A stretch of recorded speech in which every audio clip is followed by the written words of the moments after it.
when the boundary between law and life is lost. Both are lost, and the strange world of the state of exception arises, where law is superseded and human life turns into pure biology under the supervision of the expert biopowers. Giorgio Agamben, Homo Sacer.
The theme of this work is the myth of the enemy in all its manifestations: hostile state, class enemy, enemy of the subconscious, the other as enemy, the unknown as enemy, time, chronos and death as enemies, enemy of the human species, and so on.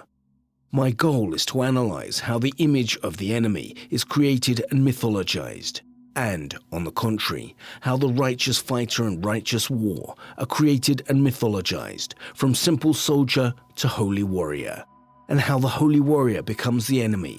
I am interested in cultural allusions and parallels. For example, Triumph of Death by Peter Bruegel the Elder. It is important to trace how the trivial is made sacred, endowed with an aura, how strong the hypnotic power of art is, and of the image in general, how a depiction can become a method and an instrument for manipulating people. Grisha Bruskin, H-Hour.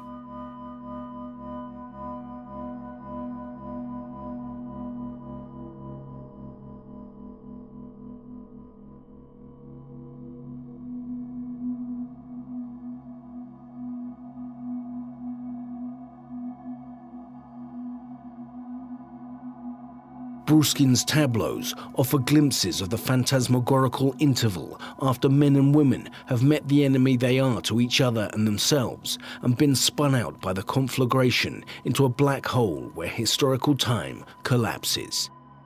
We, and I include the artist in that cohort, are the generation after Hiroshima and Nagasaki, the generation of nuclear brinkmanship and the Cuban Missile Crisis. How vividly I recall the expressions on adult faces at the dinner table the evening when it seemed that we would all go up in smoke. Expressions no doubt mirrored on all adult faces at Moscow dinner tables. Yet had we been vaporized the next morning, who would have been left to say why? It is also the generation of Dr. Strangelove, that is to say of gallows humor about universal self-execution, and in his own disquietingly whimsical way, Bruskin has imagined a similar comedy of terrors. Robert Storr, A Hard Rains Are Gonna Fall.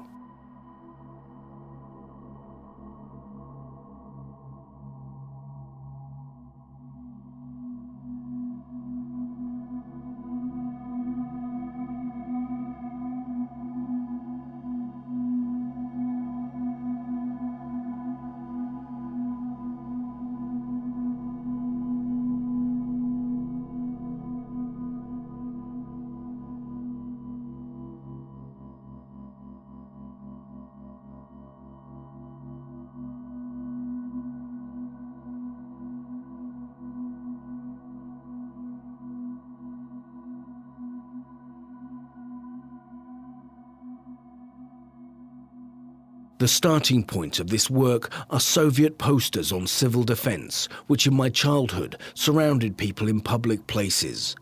The posters depicted hypothetical moments in life that a person, the Soviet citizen, would experience when H-hour came.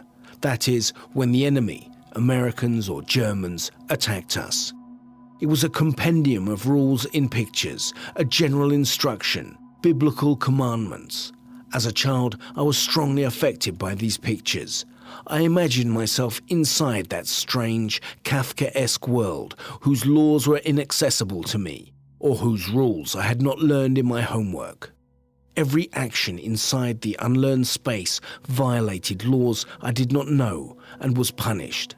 I had to suffer a permanent sense of inescapable guilt. The situation, as in Franz Kafka's works, turned into fate, destiny, the inevitable. H-hour is a parable about the enemy, manifested in absurd metaphors. Grisha Bruskin, H-hour.